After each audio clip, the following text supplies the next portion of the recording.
Salut, c'est Alexis et je vous souhaite la bienvenue sur la chaîne YouTube de Contournement.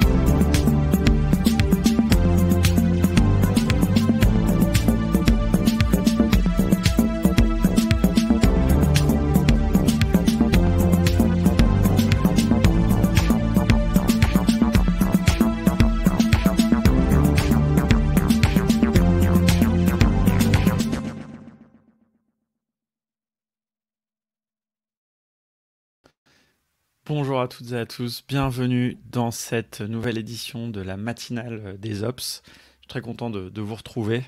Voilà, un petit peu plus en forme, j'ai récupéré un petit peu des forces après cette semaine très mouvementée au Web Today à Nantes.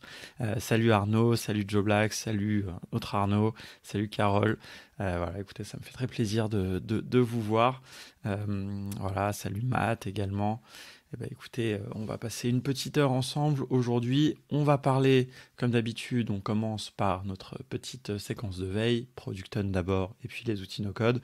Et ensuite, on va parler un petit peu du Web Today, et on va surtout parler de Midjourney aujourd'hui, puisque ça avait été, on en avait parlé un petit peu la semaine dernière, on s'était dit que ça pourrait être sympa de voir un petit peu comment on utilise Midjourney, donc, qui est un outil d'intelligence artificielle pour générer des images. Évidemment, vous n'êtes pas sans le savoir. Mais surtout parce que je m'en suis beaucoup servi pour ma présentation du Web Today. Et voilà, ceux qui étaient là savent que j'ai passé beaucoup de temps sur ma présentation. Et donc, comme ça, c'est l'occasion de vous la montrer. Ça fait une petite illustration, ça fait le lien entre tout ça. Et puis voilà, on va pouvoir en parler. Alors, voilà, ça c'est le programme d'aujourd'hui. J'espère que vous allez bien, que vous avez un petit café, un petit thé, quelque chose comme ça avec vous. Si vous avez aussi des news, des choses intéressantes que vous avez vu passer, n'hésitez pas. On pourrait parler aussi avec Arnaud du dernier podcast de Génération Do It Yourself. Je suis allé voir sur LinkedIn, il y a eu beaucoup de commentaires. C'était très intéressant. Sinon, on en parlera en privé au prochain Meetup No Code. Voilà, on verra. Il y a plein de sujets. Si vous l'avez vu, en tout cas, ça concerne l'IA. J'en parle pas au hasard. C'est parce que ça parle d'IA, évidemment. Je pense que c'est un épisode qui fera beaucoup polémique. Mais voilà, ça sera... On verra si on en parle ou pas. Ça sera peut-être pour la fin de l'épisode. Et puis, on va y aller. Attendez, je vais juste rapprocher le micro. Et on y va. Je vais partager mon écran. Salut Martial également.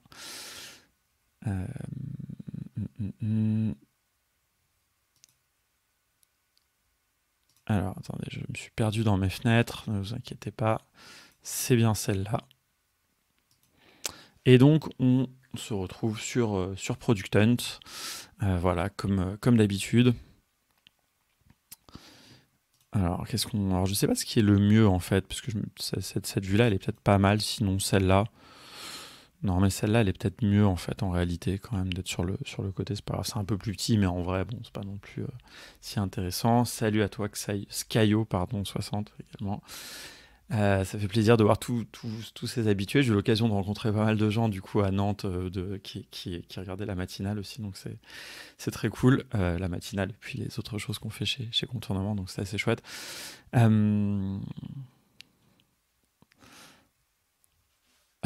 Bon, ouais, je garde le point du podcast pour tout à l'heure. Hop, je mets une petite étoile dans mon interface et on va aller passer un petit peu sur Product Hunt. Hop là. Alors, sur Product Hunt, qu'est-ce qu'on a vu? Ah bah alors, évidemment, on est obligé de parler de Doric, qui s'est lancé hier. Ça veut dire qu'ils sont encore en ligne pendant 1 heure, puisque vous le savez, hein, je le répète souvent, avec le décalage horaire, en fait, ici, il est 23h, si je ne dis pas de bêtises, à San Francisco. Et donc, en fait, les journées se terminent à minuit, les votes de Product Hunt. Donc, ils se sont lancés hier pour nous, nos amis de Doric. Donc, Doric, un outil de création de sites web, de landing page très connu dans la communauté no-code, qui est notamment très présent en France, qui est très connu en France, notamment grâce à des influenceurs, des grands influenceurs comme Stanislas Verjus, qui l'a beaucoup poussé. Mais je dis ça, cela dit, moi, c'est un outil que j'aime beaucoup, hein, très, très honnêtement. Je vais même vous mettre le lien. C'est assez chouette de voir qu'ils sont bien notés. En fait, un des grands avantages de Doric, à la base, c'est vraiment que c'est pas cher, on va pas se mentir. Mais moi, ce que j'aime bien avec Doric, c'est ce que vous voyez là à l'écran, c'est la manière dont on construit les sites. C'est-à-dire que Doric, c'est pas un drag and drop, ça ressemble un peu plus dans la conception, dans la manière de faire ces sites web, ça ressemble plus à des choses un petit peu plus anciennes, comme on trouvait des thèmes WordPress, comme Elementor, comme Divi. En fait, ça va être des notions de lignes, de colonnes. Et en fait, ce que j'aime beaucoup, c'est que c'est, je trouve, très orthodoxe, en quelque sorte, par rapport à la manière dont on doit concevoir des sites web. Ça vous permet d'avoir toujours des choses qui sont bien alignées, de respecter des marges, de faire des choses comme ça. Et ça, je trouve ça vraiment très intéressant. Je trouve que c'est un outil qui est très accessible et en même temps qui est très puissant, parce que sur tous vos éléments, vous allez pouvoir régler quasiment toutes les propriétés CSS de l'outil, enfin des blocs que vous manipulez. Donc c'est vraiment assez bien fait. Donc on n'est évidemment pas du tout sur un niveau de puissance comme Webflow. On n'est pas du tout sur un paradigme de drag and drop, un peu de prototypage comme un framer, mais on est sur quelque chose que personnellement j'aime beaucoup. Et encore une fois, mine de rien, le fait que ça soit très peu cher fait quand même que c'est très intéressant. Il y a une possibilité de faire des choses dynamiques, puisqu'il y a aussi un CMS. Vous pouvez connecter votre Airtable pour publier du contenu. Donc quand on dit CMS, c'est de la gestion de contenu. Donc voilà, et ils ont ajouté pas mal de choses à l'intérieur. Alors c'est au niveau du SEO, ils ont fait pas mal d'efforts, c'est un de leurs enjeux évidemment. C'est assez intéressant. Vous pouvez aussi, ils ont fait du client billing, du white label, des choses comme ça qui sont intéressants si vous êtes freelance, si vous voulez faire des sites pour des clients. Et donc en fait, vous allez pouvoir créer des sites pour vos clients, leur donner accès simplement à la partie CMS, simplement à la partie blog et éventuellement les facturer à travers Doric. Donc ça, c'est assez intéressant. C'est des choses qui étaient présentes dans Webflow qu'ils ont enlevées. D'ailleurs, Doric a récupéré un petit peu cette fonctionnalité. Membership, une fonctionnalité qui vous permet de protéger l'accès à votre site Doric. Ça, c'est aussi assez intéressant. C'est aussi quelque chose que Webflow a mis en pause. On pourrait en parler, même si je ne suis pas du tout un spécialiste de Webflow. C'est quelque chose que Webflow devait faire, mais qu'ils ont finalement décidé de mettre en pause. Enfin, ils l'ont fait, mais voilà, on peut présenter des données Airtable. Voilà, alors on n'est pas comme sur du software. C'est beaucoup plus simple. C'est pas pour faire des apps, c'est-à-dire c'est pas pour faire des applications. C'est plutôt pour faire comment dire, du contenu statique un peu, donc voilà, des job boards, des choses comme ça, là où quand même petit à petit Software donne des fonctionnalités un peu plus dynamiques, des boutons pour modifier les interfaces, etc. Donc voilà, et salut à toi Michael. Oui effectivement, donc c'est une assez belle mise à jour. Voilà, donc franchement il y a des super beaux templates aussi, ça c'est un des trucs que j'aime bien avec Doric, c'est que vous pouvez utiliser comme point de départ. Franchement il y a des trucs vraiment très chouettes, donc ça peut vous gagner pas mal de temps. Donc voilà, bref, honnêtement je prends ce petit temps pour faire une petite pub de Doric parce que même si ça m'énerve profondément qu'il relance encore une fois sur Product Hunt, parce que je trouve que Product Hunt ça devrait être pour lancer un produit, pas pour lancer des nouvelles versions. Ça, mis à part, je trouve que c'est vraiment un bon outil. Donc je vais même mettre un petit upvote voilà, pour les soutenir. Et donc ce qui est intéressant, c'est que maintenant Product Hunt quand même a bien pris en compte ce fait qu'on peut lancer plusieurs fois, puisque ici vous voyez c'est le latest launch de Doric. Et là vous pouvez voir les 3 lancements précédents. D'ailleurs, s'il y a 3 lancements précédents, alors qu'on est au 3.0, c'est quand même un petit peu bizarre. Et ça, c'est aussi un des autres trucs qui m'énerve avec Product Hunt, c'est qu'il y a eu le lancement du CMS. Donc ils ont lancé 2.0, le CMS et 3.0. Et le CMS, c'est juste une fonctionnalité, c'est même pas une nouvelle version. Donc bon, bref, on va pas être rageux, mais voilà, ça me permet de vous dire ça encore une fois. Alors, on a un autre outil qui permet de faire des sites web. Donc là, on est plus dans un outil qui permet de faire des petits sites, je suppose. Ah non, turn your website into a link in bio with one click. Alors, je ne comprends pas ce que ça fait. Si ça permet de créer des petits sites web tout simples. Vous savez, bon, il y en a plein qui existent comme ça depuis longtemps, hein, des petits des mini-sites pour vous présenter comme ça dans votre bio Twitter ou quoi, vous pouvez ramener les gens vers ça et éventuellement là mettre tous les liens vers vos autres sites, vers vos profils, bon pourquoi pas. Alors, ok, alors ça c'est assez conceptuel. Attends, c'est drôle, c'est une context to image camera that use location artificial to visualize the photo of a specific place. Ok, donc vous prenez une photo, en fait ça prend pas vraiment la photo, ça vous fait une description de là où vous êtes. Pourquoi pas, franchement, je veux dire pourquoi pas. Alors la photo elle est un peu chelou, là le truc rouge il est un peu flippant, merde j'ai sélectionné sans faire exprès. Donc, mais je suppose qu'il y a une app qui va avec. Voilà, bon, allez je mets un petit top vote parce que j'aime beaucoup les... Quelque part c'est un petit peu ça, c'est un petit peu une caméra qui fait des prompts, et donc après vous pourrez alimenter ça à mi-journée comme on va le voir tout à l'heure pour faire la photo faire la photo qui va avec. Et peut-être même faire différentes versions, ça peut être assez drôle. Alors ça représente, tu nous dis, Matt, ça représente le nez d'une taupe. C'est vrai que les taupes sont censées ne pas très bien voir, a priori, et donc peut-être qu'elles utilisent beaucoup leur nez pour se repérer. Peut-être que c'est une allégorie assez mignonne. Alors, bon, ça, Web3, on s'en fout un peu. Alors, évidemment, on doit parler de ça, je pense, je suppose. Est-ce qu'on doit en parler ou pas? Je ne sais pas. On n'est pas dans les numériques. Il y a une excellente chaîne Twitch, hein, d'ailleurs, que vous pouvez aller regarder, les numériques, où vous pouvez trouver beaucoup de reviews d'outils, enfin de produits numériques. Là, on est dans la matinale des Ops. Évidemment, c'est quand même la grosse news incroyable d'hier.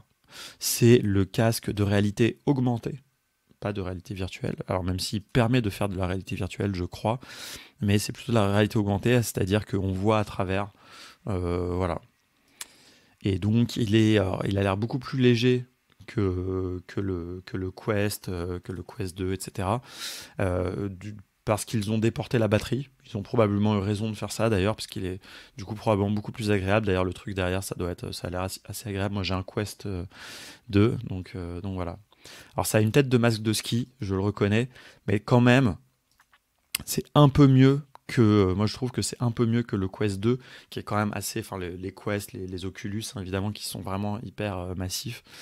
Et donc voilà, pourquoi pas. Alors la promesse, je sais pas si vous avez vu, hein, les débriefs, moi j'ai regardé très rapidement, ils ont beaucoup axé ça sur le fait en gros vous êtes à votre bureau, et puis là ça vous fait un énorme bureau sur lequel vous pouvez travailler.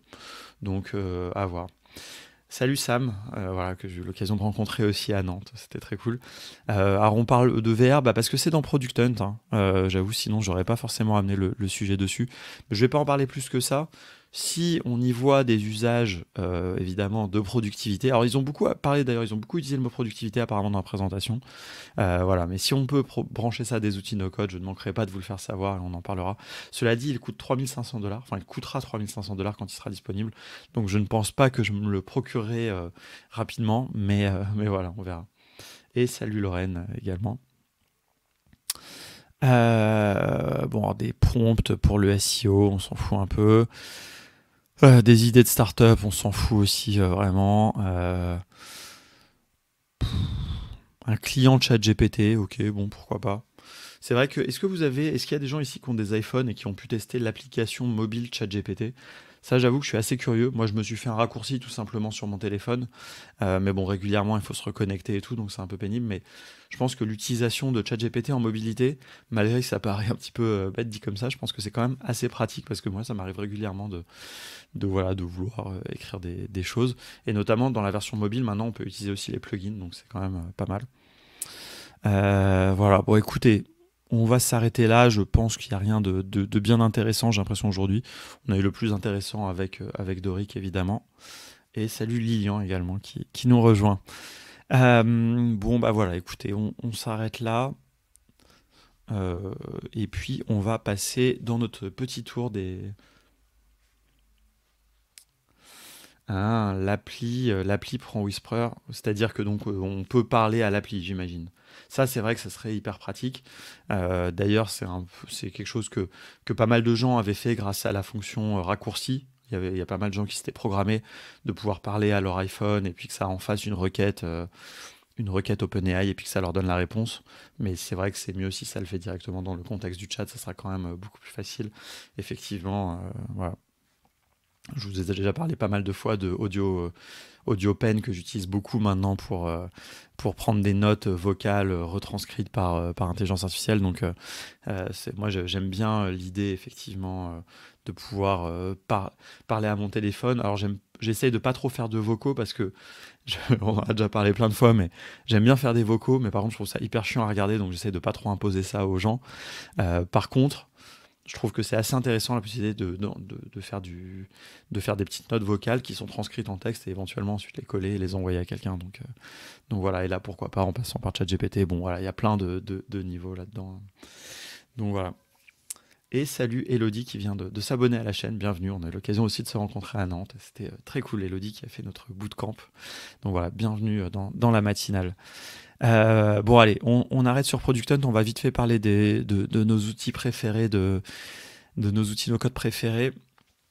Alors, Airtable, pas de news ici. Voilà, écoutez, on va regarder ça. Si je ne dis pas de bêtises, non, ça on l'a déjà vu. On aura probablement d'autres choses au mois de juin. Ici, dans le blog d'Airtable, est-ce qu'on a des choses intéressantes?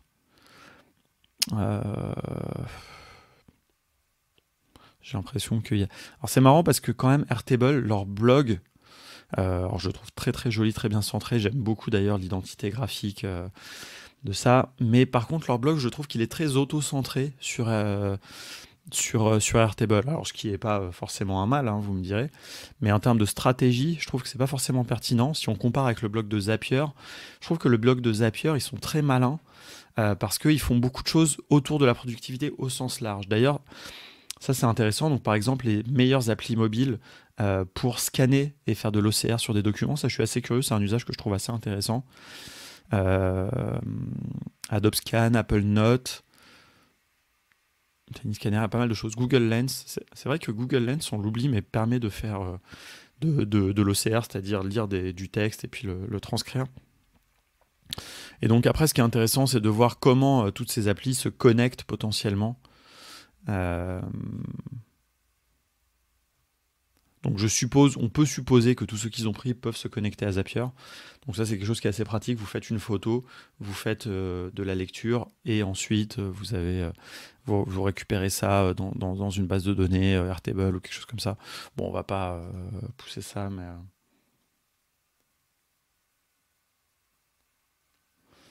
Alors, je vais peut-être... Alors, non, ça existe depuis assez longtemps, Math en l'occurrence. Donc, Math fait référence à la fonctionnalité quand vous créez un lien vers une autre table, vous avez la possibilité tout de suite après, il vous propose de faire des lookups, puisque c'est vrai que souvent dans Airtable, vous allez, quand vous créez des liens, des relations entre vos tables, vouloir faire des lookups et des rollups. C'est quelque chose qui vous propose d'office, moi personnellement que j'ai désactivé immédiatement parce que je trouve ça assez pénible, mais qui peut être intéressant. Mais moi j'aime pas trop qu'on m'assiste trop, même si évidemment on comprend l'intérêt pour Airtable de faire ça. Mais non, ça existe depuis un moment. Bon, écoutez, il n'y a pas l'air d'avoir beaucoup de news dans des tutos. Il n'y a pas l'air d'avoir beaucoup de news chez Zapier. On va regarder. Zapier, ils sont vraiment pas très bons, je le dis à chaque fois, mais pour nous partager leurs news. Donc, voilà, on regarde des fois vite fait s'il n'y a pas des news sur leur... Même leur Twitter est très très généraliste. Il y a beaucoup d'IA d'ailleurs sur leur chaîne Twitter maintenant. Évidemment, hein, on en a parlé déjà, ils font un gros push sur l'IA. Ils ont publié une lettre. Le CEO de Zapier a publié une lettre où il parle de ça. Donc voilà. Notion. Passons à Notion très rapidement. Après, vous inquiétez pas, on va parler du Web Today évidemment. Et puis surtout, on va faire du mid-journée ensemble. On va s'amuser un peu. Mais il faut qu'on parle de ce truc-là, de Notion. Parce que très franchement, moi j'ai un peu du mal à comprendre l'intérêt de cette nouvelle fonctionnalité. Et salut à Muriel, à Xavier, je ne sais plus si je vous ai salué, mais voilà, je vous vois apparaître au fur et à mesure. Alors, est-ce que vous avez vu passer ce truc-là? Notion, désormais, inclut beaucoup plus fortement un outil de project management. Alors, il y a plein de choses à dire là-dessus. On va pas forcément en parler très longuement. J'ai même pas envie d'ouvrir Notion pour le lancer. Parce que quelque part, ça n'est que un template un petit peu glorifié. Depuis très longtemps, évidemment, beaucoup de gens utilisent Notion pour faire de la gestion de projet.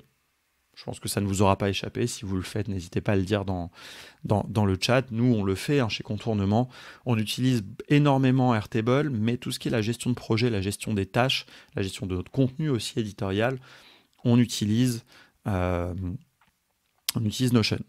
Et donc, ce qu'ils ont proposé, un petit peu à la manière de la fonctionnalité de Wiki qu'ils avaient proposé auparavant, ils ont proposé maintenant une fonctionnalité de gestion de projet, qui est effectivement, comme le souligne Joe Black, un template avec des fonctionnalités spécifiques qui ne sont disponibles que là-dedans, notamment l'héritage dans, ici, les tâches qui sont hiérarchisées, l'héritage des tâches, enfin des liens, etc., des petites choses comme ça. Je ne vais pas trop rentrer dans le détail, d'autant que je ne les ai pas testées.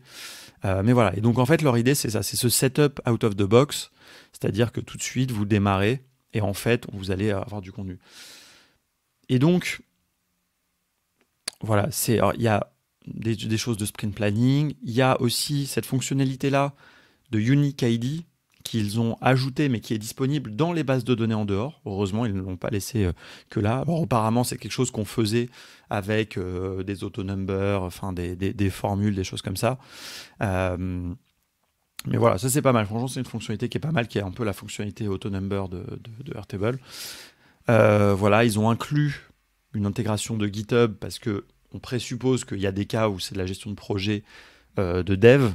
Donc voilà, et aussi cette fonctionnalité que je trouve assez sale d'ailleurs, pour être tout à fait honnête, qui est la possibilité d'importer très facilement ces projets depuis Asana.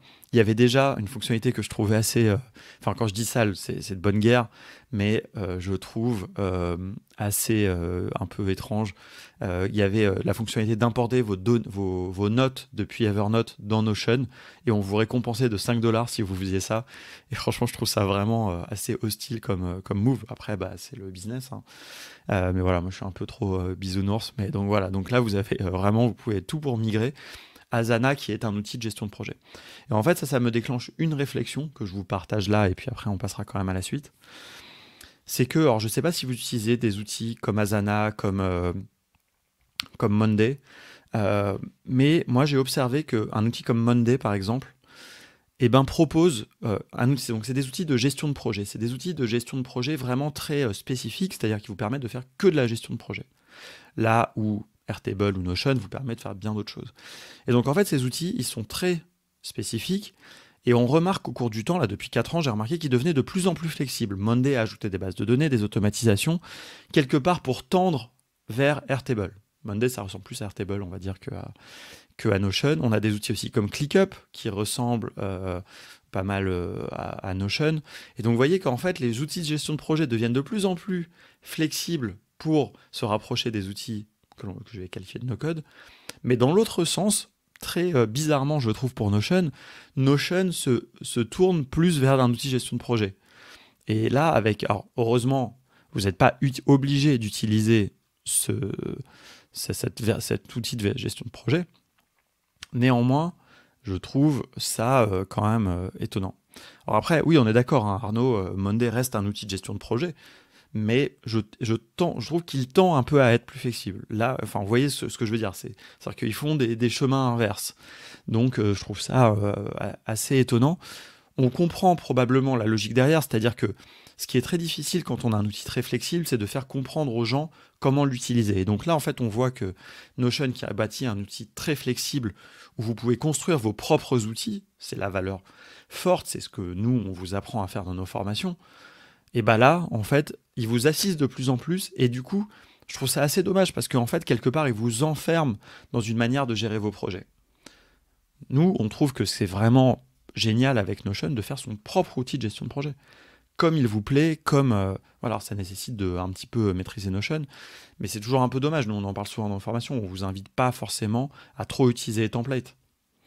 Donc voilà, bon, c'est une petite réflexion comme ça en passant, à vous de voir, mais voilà. Et effectivement, alors, je crois qu'il n'y en a pas trop, mais il y a quelques fonctionnalités qui sont un petit peu trop qui fonctionnent que dans le truc de gestion de projet, mais je pense que peut-être qu'ils les sortiront, enfin voilà. Donc, voilà. Ça ne veut pas dire que les outils de gestion de projet comme Asana, Monday, etc. ne sont pas bien, hein, c'est très bien, mais c'est vrai que moi j'aime bien l'idée Ça, c'est un petit peu le côté très no-code, un peu maker, de se dire on fait nous-mêmes nos outils.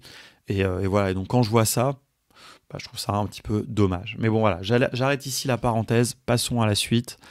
On en reparlera une autre fois.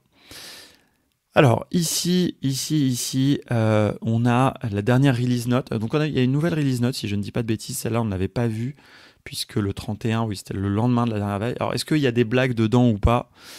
J'ai hâte de voir ça. Il n'y a pas l'air d'avoir de blagues. Ah, si, il y a une petite blague ici.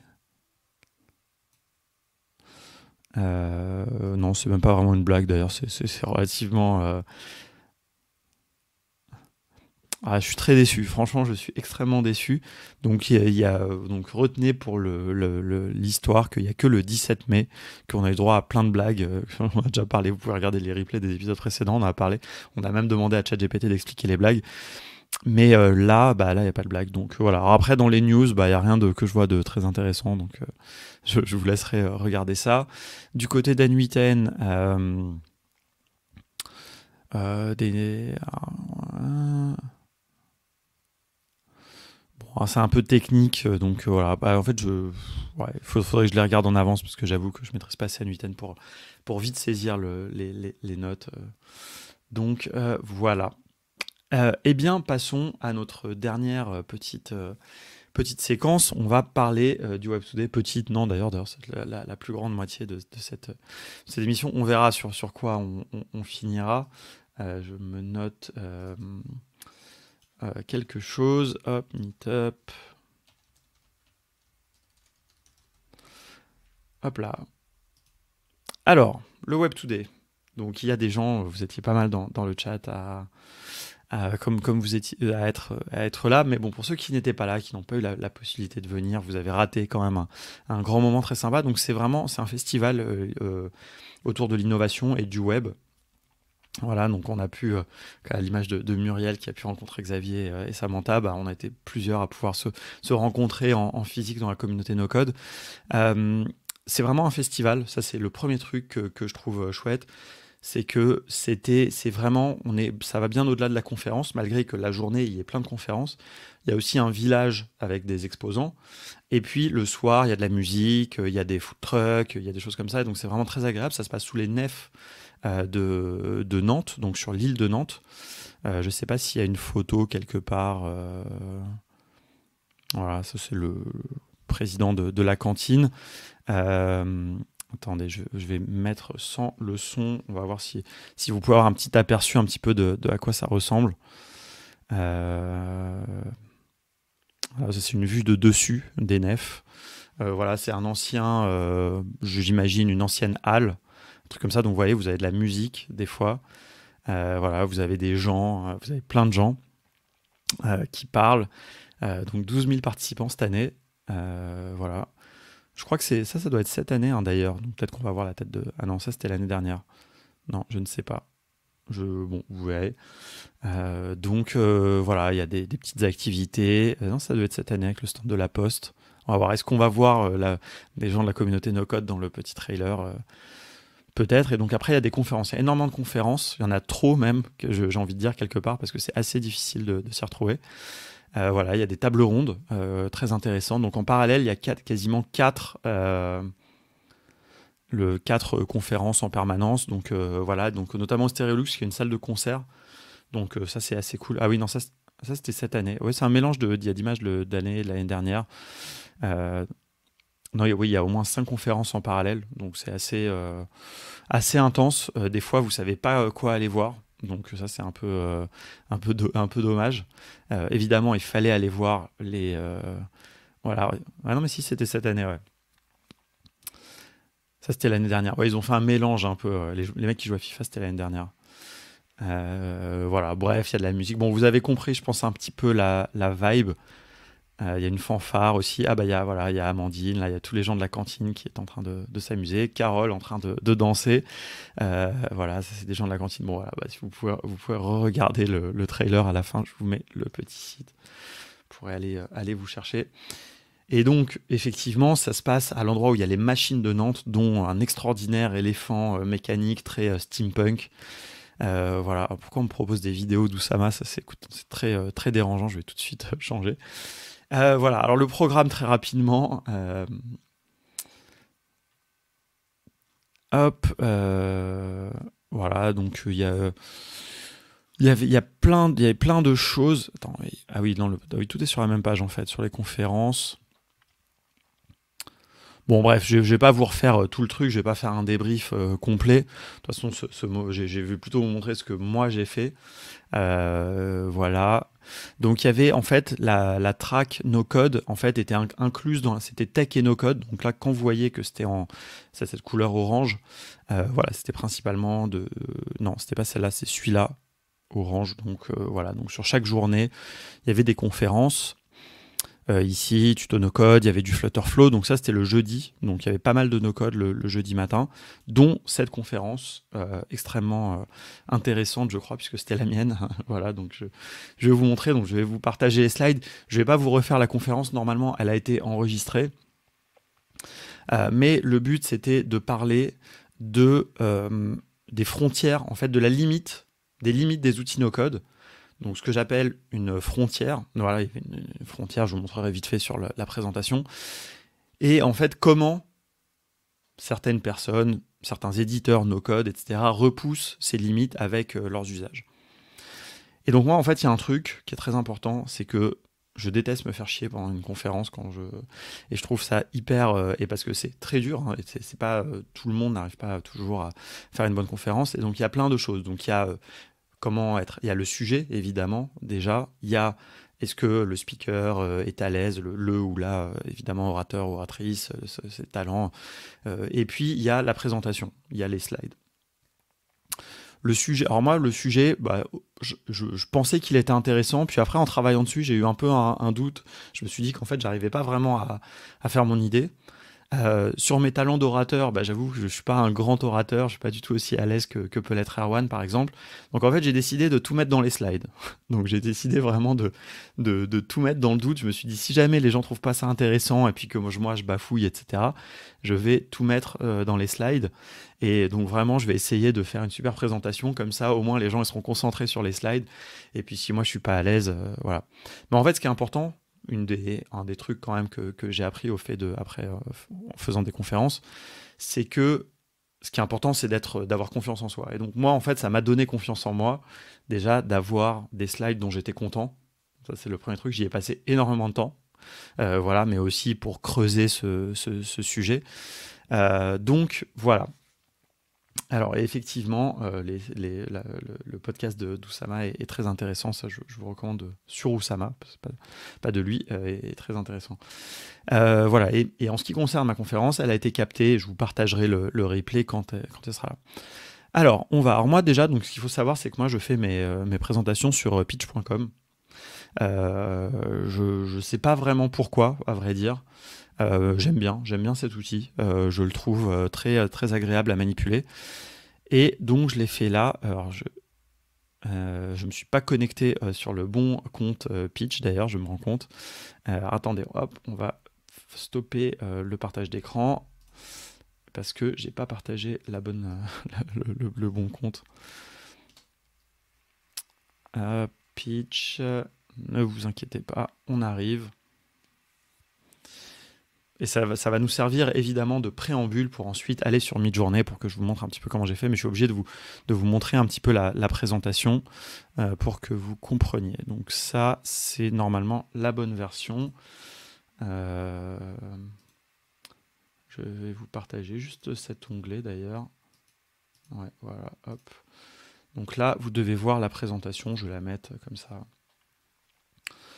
Donc voilà, alors vraiment, je vais la passer rapidement. En fait, j'ai pris un thème. Je trouve qu'il y a franchement des thèmes qui sont assez stylés. Mais en fait, moi, il y a un truc aussi qui est très important, c'est que je déteste quand il y a du texte sur les présentations. Parce que je trouve que, d'une part, quand on connaît bien sa présentation, on n'a pas besoin du texte. Et en fait, si vous avez du texte, et c'est pas moi qui l'ai inventé, hein, mais si vous avez du texte sur votre présentation, les gens vont la lire au lieu de vous écouter. Alors évidemment, des fois, on a envie d'avoir des petits bullet points pour s'en rappeler. Si vous préparez bien votre présentation, normalement, juste l'image doit vous rappeler ce que vous avez à dire. Ça, c'est ma ma théorie. Steve Jobs disait d'ailleurs qu'une bonne présentation, normalement, n'a pas besoin de slides. Voilà, après, ça c'est Steve Jobs, on n'est pas tous des orateurs comme Steve Jobs. Mais voilà, alors après c'est vrai, hein, que, comme le dit Sam, c'est pas facile de tout se rappeler. Moi franchement, ma présentation, je l'ai répété des dizaines de fois, très honnêtement. Donc voilà, après ça dépend de l'implication que vous voulez mettre dans votre présentation. Moi je la connaissais quasiment par cœur en fait, quelque part. Je la connaissais pas par cœur, mais je connaissais tout l'enchaînement de mes slides par cœur. Et juste de voir l'image, ça m'a rappelé. Et donc là, je savais que je devais faire une petite blague. Et ensuite, on arrivait là. Donc en fait, j'ai aussi répété les transitions, c'est-à-dire de me souvenir, pas forcément du texte, mais de ce que j'allais devoir dire après. Donc ça, je vous montrerai rapidement, c'est la seule image qui n'a pas été générée par Midjourney, à l'exception évidemment des photos des gens que j'ai montrées dans la présentation, parce que j'ai choisi un thème Star Trek voilà, pour la présentation. Ça m'a permis de faire une petite blague, de dire aux gens allergiques à la science-fiction de quitter la salle, et puis voilà. Donc ça, cette slide-là, bon, pour introduire contournement, il n'y a pas d'image, voilà, ça c'est juste des photos pour dire que je suis au sein de la communauté de code, donc ça c'est que de l'illustration. Et ensuite là, on commence à rigoler un peu. Donc là, c'était bon, je vais pas vous faire la présentation parce que sinon... Mais donc en fait, là, j'avais envie, donc comme je l'ai dit, hein, en fait, dans cette présentation, je mets en avant plusieurs personnes de la communauté no-code par rapport à des témoignages, des échanges que j'ai avec eux. Donc ça, c'est par exemple, c'est une photo de Florent. Il faudrait que je lui envoie la présentation, d'ailleurs j'ai complètement oublié de lui envoyer. Et donc en fait, toutes les personnes, quasiment, j'ai pas pu le faire pour tous, mais je les ai rhabillées en fait avec un uniforme de Star Trek. Donc voilà, ça je vous montrerai aussi, ça je l'ai pas fait avec Midjourney, je l'ai fait avec Playground AI. Voilà, mais voilà, donc je ne lui ai pas envoyé un t-shirt, un uniforme de Starfleet. Voilà, d'ailleurs, en fait, ce qui est assez drôle, c'est que dans cette photo, Florent est en t-shirt, et donc en fait, quand j'ai utilisé Playground AI, j'avais du mal à lui faire mettre des manches. Mais évidemment, dans Star Trek, il me semble qu'ils sont toujours en truc à manches longues. Mais voilà, donc c'était assez drôle. Mais je vais vous montrer comment j'ai fait après parce que c'est vraiment très très simple. Voilà, donc ça c'est les slides. Bon, ça c'était pas. Voilà, donc après j'ai mis des petites références en fait à l'espace et tout dès que je pouvais, mais sinon c'est les écrans. Voilà, et là on commence à arriver sur vraiment l'intérêt. Donc là c'était Midjourney. Alors là, vous voyez, en fait, j'ai un peu triché quelque part parce que j'ai fait une image, donc je l'ai fait avec Midjourney, mais je me suis mis des mots-clés. Mais j'ai essayé en fait de les inclure sur l'image pour que ça rentre un peu dans le paysage, mais en même temps, moi, ça me mettait des mots-clés pour me rappeler ce que je voulais dire, quoi. Et donc, en fait, ce que j'ai fait, c'est que mes prompts, en fait, j'ai mélangé Star Trek avec Wes Anderson. Alors ça, je sais pas si vous connaissez Wes Anderson. Wes Anderson, c'est le réalisateur de plusieurs films très connus, comme Darjeeling Limited. Voilà, c'est un réalisateur un peu hipster, j'ai envie de dire, quelque part. Donc voilà, mais en fait, il y a un truc. En fait, c'est pour ça qu'il y a beaucoup de jaune dans mes images. C'est parce que, en fait, Wes Anderson enfin, il y a beaucoup de jaune, quoi. Donc voilà. Et en fait, c'est drôle parce que Midjourney, dès que vous mettez Wes Anderson dans le prompt, vos images vont prendre une certaine tournure et aussi elles vont devenir beaucoup plus jaunes, quoi. Donc voilà, moi j'aime beaucoup son univers visuel et donc je trouvais ça rigolo de croiser ça avec Star Trek. Donc voilà, alors ça se voit pas toujours très bien, mais bon, c'est un peu la manière dont ils sont faits. Et après, c'est dans les prompts, quoi. Donc voilà, ça c'est un autre. Alors honnêtement, j'ai pas réussi. Je trouve que le style de celle-là est un peu différent parce qu'elle est un peu trop réaliste quelque part. Mais donc voilà, et encore une fois, donc voilà, j'ai essayé d'inclure le texte un petit peu, de le mettre dans l'espace. Donc voilà, donc ça c'était pour parler des compétences des no-codeurs et des no-codeuses. Voilà. Alors, il manque pas forcément Make ici pour répondre à Seb. C'est volontaire parce que Make n'a pas forcément certaines de ses limites qui sont là. Donc voilà, c'était un peu dans le propos. Là, le but c'était de lister certains des outils no-code les plus connus, mais aussi qui ont des limites. Après, le but c'était pas non plus de mettre tout le monde parce que je voulais pas qu'il y ait trop de personnes. Donc voilà, ça d'ailleurs, cette image, la plupart, hein, je les ai générées des dizaines de fois. Hein, je vous le dis franchement, parce que des fois il y avait que 2 personnes, des fois il y en avait 10. Donc voilà, c'était un peu pénible. Et on peut pas lui dire vraiment un nombre exact. Ça, c'est un truc qui est intéressant à comprendre avec Midjourney, c'est que c'est pas, vous lui donnez pas des instructions, vous lui décrivez une image et lui, il va essayer de faire une image qui correspond à sa description, mais vous pouvez pas lui donner des inscriptions. C'est pas du tout comme les prompts quelque part de ChatGPT. Voilà, donc j'ai fait quand même quelques schémas, donc voilà, en utilisant la charte graphique du truc.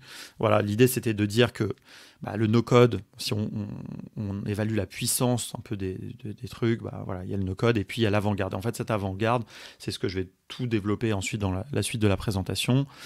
Donc voilà, là notre ami Quentin de chez WeWeb que j'ai rhabillé également. Voilà, d'ailleurs c'est en discutant avec lui en fait en amont quand on était à Barcelone que j'ai eu un peu cette idée de Star Trek. Donc voilà, c'était drôle. Voilà, là je les ai rhabillés aussi.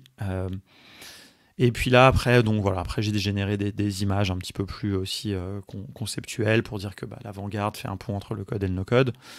Là c'est des captures d'écran, c'est pas très intéressant. Et voilà, et donc je sais pas si c'est vraiment très intéressant de tout vous montrer. Si je vais tout repasser parce que voilà, donc ça c'était une image. J'en ai fait plusieurs comme ça. Je trouvais ça un peu sympa. C'était vraiment pour illustrer parce que là j'avais pas vraiment grand chose à dire là-dessus. J'ai passé très vite, mais voilà, c'était aussi pour mettre un petit peu en avant l'image. Donc voilà, alors celle-là c'est une dont je suis très content puisque vous l'avez compris. Il y a aussi un petit peu des allégories, il y a un peu des trucs. Donc l'idée, c'est pas une allégorie d'ailleurs, c'est plutôt une métaphore. J'avais montré les éditeurs no-code bloqués face à un mur, le mur des limites, voilà, de scalabilité, etc. Et je trouve, j'ai pris en exemple WeWeb, Xano et Glide comme des outils qui font exploser ces limites. Donc voilà, c'est pas non plus de la philosophie très profonde, mais voilà. Alors, je pense que tout le monde n'a pas forcément compris ça, mais c'est pas grave. Voilà, c'était un petit peu l'idée. Alors j'ai beaucoup cité WeWeb et Xano, je me suis rendu compte après. J'espère que les gens n'ont pas interprété ça. Évidemment, proche des gens de WeWeb, mais voilà. En fait, je m'en suis rendu compte un peu trop tard, et je pense que j'aurais dû introduire quelques autres exemples, mais voilà. Donc voilà, ça c'est des captures d'écran. Bon, c'est plus vraiment pour montrer pourquoi je trouve et expliquer pourquoi je trouve que ces outils font un bond en avant. Voilà, alors ça c'était une autre, voilà, pour représenter les no-codeurs et les no-codeuses. Alors, quelque chose qui est très important, celle-là d'ailleurs quelque part elle est un petit peu ratée je trouve, mais je l'ai fait un petit peu vite au dernier moment, je vais vous expliquer pourquoi. Celle-là, elle est un peu ratée parce qu'ils ont pas vraiment ça ressemble pas à des uniformes de Star Trek, même vu de dos. Donc voilà, c'était un peu difficile. En fait, pour être tout à fait transparent, au début de ma présentation, en fait, il y avait trop d'hommes. Je le dis franchement, hein, il y avait trop d'hommes dans les illustrations et je m'en étais pas vraiment rendu compte. Parce que c'est un vrai sujet d'inclusion, j'en parle en toute transparence. J'avais évidemment dans mes exemples essayé de faire attention à ça. Dans les gens que j'ai cités, vous le verrez après, je parle de Joyce, d'Agathe, et j'essaye de mettre en avant aussi des femmes de la communauté, c'est très important. Évidemment, j'essaie d'être sensible à ce sujet d'inclusion. Mais dans les images que j'ai générées, comme en anglais, en fait, il n'y a pas de genre. Donc, il y a une image où j'avais mis des développeurs, je veux voir développeurs on a screen, machin. Et donc, en fait, ça mettait que des hommes. Et en fait, certaines fois, j'avais pas forcément fait attention. Enfin, c'est-à-dire que ça m'avait moins... c'est-à-dire que, après, j'essayais d'aller vite aussi, et donc je prenais les images. Par exemple, il y avait une image où il y avait une brochette de 4 mecs sur des écrans pour représenter les développeurs. Et donc, en fait, tout ça mis bout à bout sur plusieurs images, en fait, il y avait que des hommes. Et donc, déjà que... il y a quand même aussi, vous l'avez vu dans la première partie, là, il y a quand même plusieurs hommes qui sont pris en exemple. C'était difficile. Alors après, malheureusement, notre écosystème, on travaille là-dessus, notamment plusieurs personnes, là, Sam et la guilde inclusion diversité travaillent à ces sujets-là.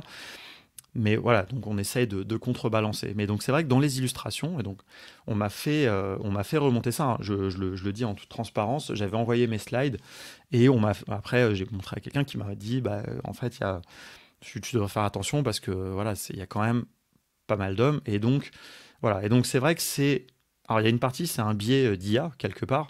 Mais ensuite, c'est un biais de moi que j'ai pas été complètement choqué de voir une image avec que des développeurs. Parce qu'en fait, je trouvais l'image très belle. Franchement, elle était vraiment très, très cool. Et donc, en fait, comme je l'ai trouvée très cool, je l'ai mise. Mais ma réflexion n'est pas allée jusque-là. Et donc, en fait, quand on m'a fait remonter ça, en fait, très vite, j'ai changé pas mal de choses. Et donc, notamment cette image où on voyait 3 personnes qu'on devinait être plutôt des hommes sur l'image originelle, bah voilà, et donc là j'ai dû mettre des prompts spécifiques où j'ai mis female, male, etc. Et donc en fait celle-là, j'ai réessayé plusieurs fois et en fait au final, bon, je me suis dit, je vais pas me casser la tête 200 ans. Leurs uniformes ressemblent pas vraiment à Star Trek, mais c'est pas grave, c'est pas voilà. Ce qui était important, c'est que là on reconnaît bien qu'il y a des hommes et des femmes. Et c'est vrai que le fait d'avoir écrit, j'avais écrit dès le début évidemment en écriture inclusive, no codeur, no codeuse, mais par contre ici donc il y avait un peu, donc ça marchait pas très bien. Donc voilà, donc c'est Lionel et Lilian. Donc voilà, ça c'est un exemple où pour le propos que je tiens sur cette slide, bah, les 2 exemples que j'avais c'était Lionel et Lilian. Donc voilà, mais par contre après on parle de Joyce. Donc voilà, que j'ai tous rhabillé évidemment. Ici Aaron et Joyce pendant un live. Bon là j'aurais pas changé non plus quand même à chaque fois. Voilà, ça c'était les agences. Alors celle-là elle est un peu, je la trouve assez stylée. J'ai un peu eu du mal à la faire pour illustrer les agences, mais elle est un peu glitchée en fait. Je sais pas si vous voyez, mais il y a des petits défauts, mais bon, je la trouvais assez sympa et j'arrivais pas à en faire une meilleure, donc voilà. Donc voilà, alors pour les agences, j'ai pris un autre parti pris, c'est que j'ai détouré grâce à Canva. Attends, va plus me rester du tout de temps pour vous montrer Midjourney, mais c'est pas grave, on va y aller après. Mais donc voilà, j'avais pris un parti pris de détourer, de les mettre sur une image que j'ai générée évidemment, voilà, avec cet aspect un petit peu rétro, un peu Wes Anderson dans le grain de l'image. Bon, eux, j'ai pas réussi parce que j'avais pas une photo d'équipe. Là, j'ai fait aussi pour les gens de FinSuite. Et voilà, et ça, c'est une autre image que j'ai régénérée. Qui était voilà, où, pareil, donc c'est celle-là où il y avait 4 développeurs mecs. Voilà, alors c'est pareil, je trouve que celle-là elle n'est pas très homogène dans le style parce qu'elle fait un peu plus illustration, mais bon voilà, je pouvais pas non plus passer des millions d'heures là-dessus. Voilà, alors là j'ai pas là, je les ai pas rhabillés parce que en fait les images marchaient pas très bien, donc c'était un peu difficile. Par contre, j'ai fait le dojo de Matrix dans le style de Wes Anderson. Voilà, donc cette image est un peu, là on est vraiment dans la ref de ref, voilà, ça devient compliqué. Voilà, et celle-là c'était pareil, il y avait quasiment que des mecs sur l'image. Eux, ils ont vraiment des têtes très très bizarres, mais en même temps, j'aime beaucoup l'image parce que je trouve qu'elle est un peu perturbante. Je sais pas ce que vous en pensez, mais elle est un peu chelou et en même temps, voilà, elle est assez cool. Et donc voilà, là pour le coup, je trouve qu'ils ont vraiment des uniformes qui font vraiment très Wes Anderson slash Star Trek, donc voilà. Mais les mecs, ils ont des têtes tellement cheloues, franchement, ça me fait mourir de rire, quoi. Voilà, et c'est fini, voilà. Et après, bon, j'ai évidemment, moi aussi, je me suis rhabillé avec un petit truc. Donc voilà, allez, on va passer vite fait sur Midjourney, puisqu'on en parlait un petit peu la dernière fois, et je vais vous montrer un petit peu comment j'ai fait ça. Hop, donc là, vous êtes dans Midjourney, je pense, et donc voilà, alors vous voyez ici mes différents channels, c'est pas très intéressant. Alors, si vous ne connaissez pas Midjourney, Midjourney c'est un outil d'intelligence artificielle générative qui permet de faire des images en lui donnant des prompts. Alors, si vous êtes dans la version gratuite, vous devez aller sur le serveur de Midjourney, qui est ici, et vous devez aller dans une des salles, et ici vous mettez votre prompt, et vous allez avoir l'image. Alors c'est hyper intéressant parce que ici vous allez voir qu'il y a toutes les images des autres personnes, quoi. Donc là il y a plein d'autres gens qui sont en train de générer des prompts. Ah bon, il n'y a plus de version gratuite? Alors je ne sais pas. Due to Extreme, je crois qu'ils ont remis la version gratuite, hein. Non, il me semble que donc là vous pouvez aller sur le Discord, donc tout passe par Discord. Ce qui est assez intéressant d'ailleurs d'un point de vue, si je fais une petite aparté, c'est que je trouve ça assez intéressant qu'ils utilisent Discord. Et mon hypothèse, c'est qu'ils se sont dit, on va se concentrer, toutes nos puissances de développement, c'est une petite boîte, on va se concentrer sur le développement de l'IA plutôt que sur le développement d'une interface. Et donc pour l'interface, vous passez par Discord. C'est mon hypothèse, je ne sais pas, mais voilà, bon, à vérifier hein, si c'est gratuit, pas gratuit. Moi, j'ai la version payante. Donc, du coup, quand on a la version payante, on a un chatbot Midjourney ici qui apparaît et donc à qui on peut parler. Et donc, comme ça, on est en privé parce que l'image reste en privé. Donc voilà. Alors, il n'y a pas de thème par channel si vous allez là. Il me semble, c'est plutôt en fait, c'est des salles pour les débutants. Voilà. Après, il y a des showcases donc qui peuvent être intéressants, peut-être. S'il y a des thèmes d'ailleurs, il y a des thèmes, voilà, si on veut voir des personnages. Je ne sais pas comment ça marche. Honnêtement, moi j'y ai passé beaucoup de temps cet hiver quand j'ai découvert Midjourney pour m'inspirer en fait, pour comprendre. Et même quand je voyais des trucs que j'aimais bien, je copiais-collais le prompt et je me le mettais dans un Notion. Donc voilà, donc ça c'était assez cool. Euh, mais voilà, maintenant je suis assez à l'aise. Et donc très honnêtement, j'utilise un peu toujours les mêmes prompts. Donc ici, quand je suis dans mon Midjourney, donc comment ça fonctionne? Bah, tout simplement ici, je lui mets une commande qui s'appelle Imagine. Et là, maintenant, je lui mets mon prompt. Alors d'ailleurs, il y a une commande que j'ai pas testée. Il y a une autre commande qui s'appelle Describe, où on lui met une image et ça fait l'inverse, ça donne un prompt. Ça, il faudrait que je teste. On peut tester après vite fait si vous voulez, si j'y pense.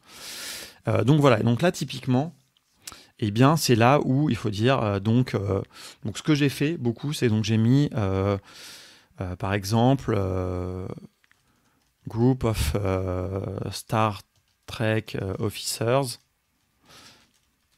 discussing around a table. Donc, alors honnêtement, ça marche vraiment beaucoup mieux en anglais. Hein. Ça, j'ai même pas vraiment testé en français. Donc là, on met ça. Ensuite, je mets une petite virgule, Wes Anderson style, par exemple. Et ensuite, éventuellement, je vais lui mettre un petit peu un style par rapport à comment je veux la photo, quoi. Donc, par exemple, je vais lui mettre Epic Shot, donc pour qu'il fasse une photo un petit peu épique. Et voilà, en général, moi, j'en mets pas beaucoup plus que ça. Il y a plein de différents paramètres que vous pouvez mettre, mais voilà, je mets que ça. Ensuite, je lui spécifie la version. Donc V5.1, c'est la dernière version du moteur de Midjourney. Et ensuite, surtout très important, parce que par défaut, il vous fait des images carrées. Or, par exemple, pour mes présentations, j'avais plutôt besoin d'images au format panorama, et donc là, je vais lui mettre AR, c'est le ratio, et je vais mettre 3:2. 3:2, ça veut dire c'est plutôt, c'est pas 16 neuvième, c'est un peu moins large, mais c'est quand même format panorama. Et donc en fait, quand on fait ça, on tape Entrée, et donc là, il va commencer à vous générer. Et donc en fait, si vous avez fait ça dans un salon, bah, en fait, il va vous pinguer quand l'image sera prête. Et donc là, salut Lorraine, bonne journée à toi. Et donc ce qui est assez rigolo ici, c'est que vous voyez l'image apparaître au fur et à mesure. En fait, je trouve ça hyper impressionnant parce qu'au début, on se dit que ça va être un truc dégueulasse qui va sortir. Et en fait, au fur et à mesure, ça se dessine. Je trouve ça assez rigolo.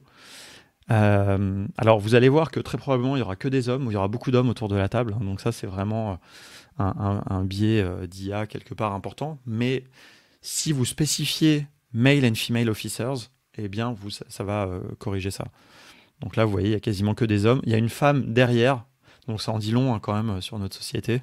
Voilà, elle n'a pas le droit d'être à la table. Bon, voilà, on va pas trop rentrer dans des débats comme ça. Mais donc voilà, donc c'est ce genre d'image. Et ensuite, qu'est-ce qui se passe? C'est là où rentre la notion d'interface, c'est-à-dire que là, vous êtes dans une interface où soit si vous mettez, il y a certains emojis qui permettent de, par exemple, si vous voulez effacer cette image, il faut mettre une croix. Alors je ne sais plus comment on fait. Oui, voilà, c'est la croix rouge. Donc si je veux l'effacer, j'appuie là, je mets cet emoji. Alors je ne vais pas le faire. Si, je vais le faire et on va refaire le... Merde, j'aurais dû garder le prompt. Putain, je suis con. On va faire comme ça. Female and officers from Star Trek discussing, hop, Wes Anderson, Epic Shot, hop, V5.1, R3.2, hop, donc on y va, comme ça peut-être qu'on aura une image un petit peu plus inclusive, ou plus diverse en tout cas. D'ailleurs, c'est bien aussi de lui mettre mixte, comme pour aussi avoir plus de diversité, même au niveau des ethnies, des gens. Donc voilà. Donc en fait, une fois que c'est terminé, vous allez avoir des boutons qui apparaissent en dessous. Alors d'ailleurs, ça marche pas forcément, hein, mais donc c'est là l'intérêt. En fait, ce qui est assez intéressant, c'est que vous allez avoir toujours 4 propositions. Donc voilà, là on a un peu des femmes. Donc c'est déjà un peu mieux. On les voit apparaître. Salut Lilian, bonne journée de cours. À toi, bon courage pour retrouver les bancs de l'école. Donc voilà, là c'est pas encore terminé. Hop, on ouvre. Et donc ici, on voit les images. Donc voilà. D'ailleurs, vous voyez qu'il ressemble un peu à certaines personnes des photos. Parce qu'en fait, c'est là où on se rend compte que Midjourney a été entraîné sur des stocks d'images. Et donc vous voyez que lui, typiquement, doit y avoir quelqu'un dans un film de Wes Anderson qui lui ressemble, parce qu'il se retrouve un peu, d'ailleurs ils ont tous un peu la même gueule, parce que en fait Midjourney il invente pas des choses, en fait il fait des interpolations entre des images qui existent vraiment, et donc vous voyez que ça ressemble un peu à certaines images que j'ai fait. Alors ça ressemble un peu parce que le prompt ressemble un peu, mais aussi parce que voilà, c'est... Et donc là on peut soit lui demander de upscale une image, donc par exemple admettons que celle-là je l'aime bien. Donc celle-là, c'est la 1, 2, 3, 4. Non, 1, 2, 3, 4. Donc là, c'est la 2. Donc si je la veux en grand, je fais U, donc upscale de cette image, et je me la retrouve en grand. Alors, elles ne sont pas dans un immense format, elles sont que en 1024 par 768, il me semble. Par contre, elles sont avec une forte densité de pixels. Et donc, en fait, cette image, théoriquement, vous pouvez l'enregistrer et vous pourriez même l'imprimer en poster, alors pas en 4x3 dans la rue, hein, mais vous pourriez l'imprimer en poster pour chez vous, par exemple. Parce que elle a une forte densité de pixels. Donc voilà, ça c'est un truc qui est important à savoir. Et donc voilà. Que c'est pas en méga haute résolution, mais ça va. Si, admettons, cette image, elle vous a plu, mais vous voudriez avoir plus de variantes, alors là, vous allez utiliser la deuxième rangée de boutons. Vous appuyez sur V4. Et là, ce qu'il va faire, c'est qu'il va prendre cette image et il va vous proposer 4 variations de cette image-là. Et donc ça peut être assez pratique parce que des fois, bah voilà, on aime bien, mais il y a un petit élément qui cloche ou il y a un truc un peu chelou. Et donc en fait, ça peut faire varier le nombre de personnes. C'est toujours hyper aléatoire, hein, donc voilà. Mais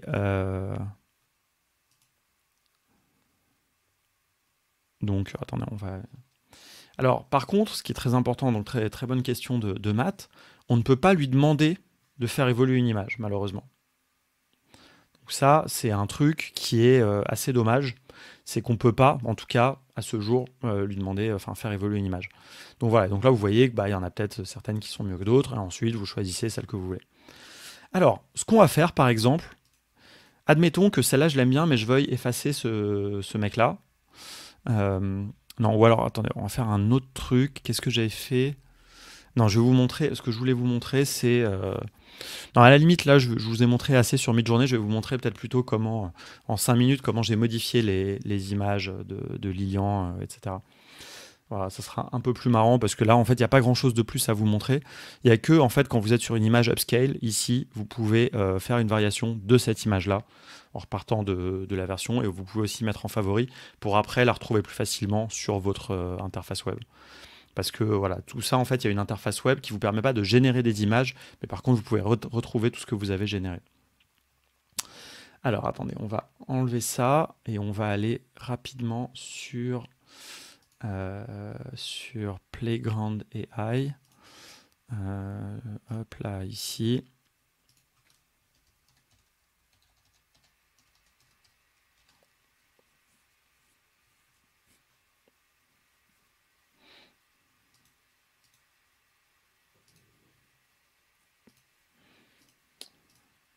Voilà, alors Playground AI, c'est une image, là vous voyez, c'est un outil qui est hyper intéressant.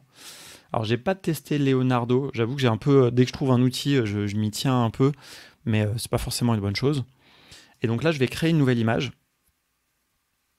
Et donc là, en fait, ce que je vais faire, c'est que je vais ici importer une image. Alors où est-ce que j'ai une image? Attendez, je vais regarder avant de faire un truc bizarre. Web2D, je vais reprendre, je vais vous montrer, je vais reprendre avec la photo de... Je vais reprendre avec... ouais, voilà, la photo de Lilian était pas mal parce que c'est dommage, il est parti. Pareil, il faudra regarder le replay. On va reprendre la photo de Lilian parce que en fait, il y a plusieurs choses. Donc déjà, il y a un premier truc, ça peut être d'enlever le fond. Alors je sais plus, on peut le faire. Moi, je l'avais fait dans Canva, à vrai dire. Mais je vais vous montrer après. Mais donc en fait, ce que j'ai fait, donc là, j'avais photo de Lilian m'a envoyé cette photo. Et en fait, je fais un masque ici. Et donc en fait, je vais repasser par-dessus le... Alors, on va mettre en plus gros. Hop. On repasse par-dessus les vêtements. Alors là, je le fais de manière un peu grossière. Et en fait, là, par contre, on va pouvoir modifier avec un prompt. Donc, on va essayer, hop, bien, on repasse bien partout. Et là, on va pouvoir modifier avec un prompt. On va lui dire, il n'y a pas besoin de lui dire des trucs très compliqués. On lui met Star Trek uniforme. Et on fait générer. Alors là, on peut... Alors très franchement, j'ai pas forcément bien compris les différences de ça. Et donc, vous voyez qu'il va me rajouter des trucs de Star Trek. Mais alors, donc là, ça marche bien. Alors bon, il a un peu mal géré les manches. Ça, c'est aussi parce qu'il y a un peu des trucs de couleurs ici qui sont un peu difficiles. Mais voilà. Et donc, en fait, après, ici, il suffit de prendre cette image. On dit edit cette image. Et puis, on peut la... Ah non, c'est pas ça qu'il faut faire. Merde, putain, je me suis trompé. Qu'est-ce que j'ai fait? Zut, je peux plus la reprendre.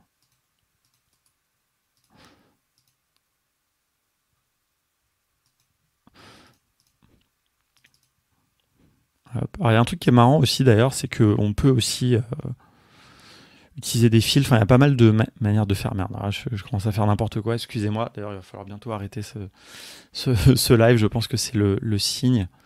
Attends, je voulais tester. Si on fait ça et qu'on importe une image, qu'est-ce que ça va faire? Je suis curieux. Non, ça va rien faire. C'est pas ça la fonction. Bon, attendez, on va refaire rapidement. Hop. Putain,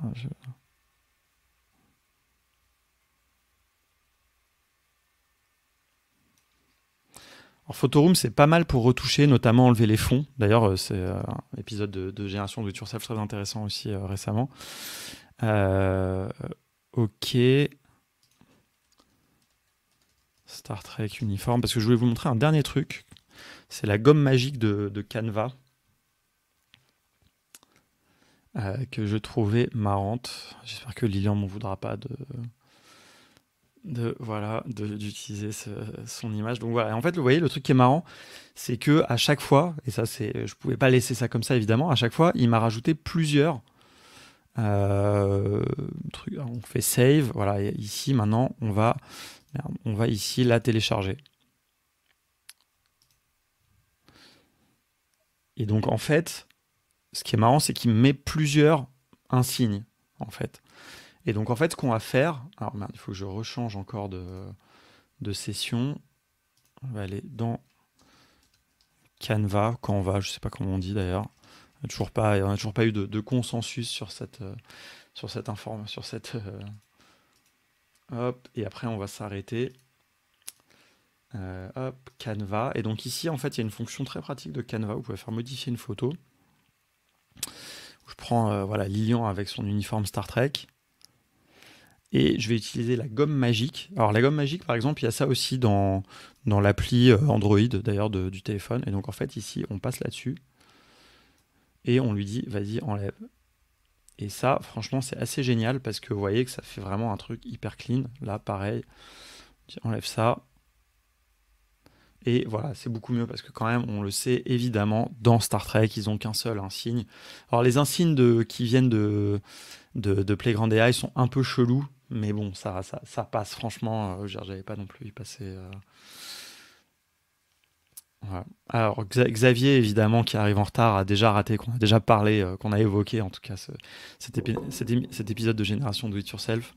Voilà, mais c'est effectivement, c'est un épisode qui est dédié à l'IA.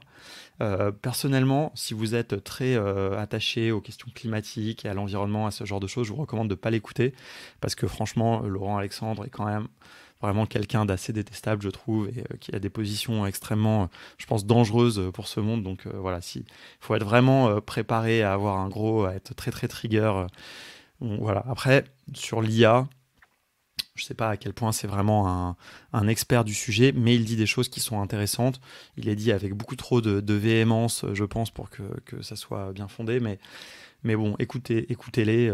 Voilà, je ne sais pas si ça vous convaincra de prendre des abonnements ChatGPT+, à vos enfants, mais on pourra en reparler si vous voulez une prochaine fois. Il y a une discussion d'ailleurs sur le Slack de No Code France, hein, on peut en parler. Bon, écoutez, j'ai bien dépassé, mais il y avait plein de choses à vous montrer. Ça m'a fait plaisir, en tout cas, de passer ce moment avec vous. C'était très cool. N'hésitez pas à vous abonner. Comme d'habitude, il y a plein de super lives qui arrivent, encore une fois, sur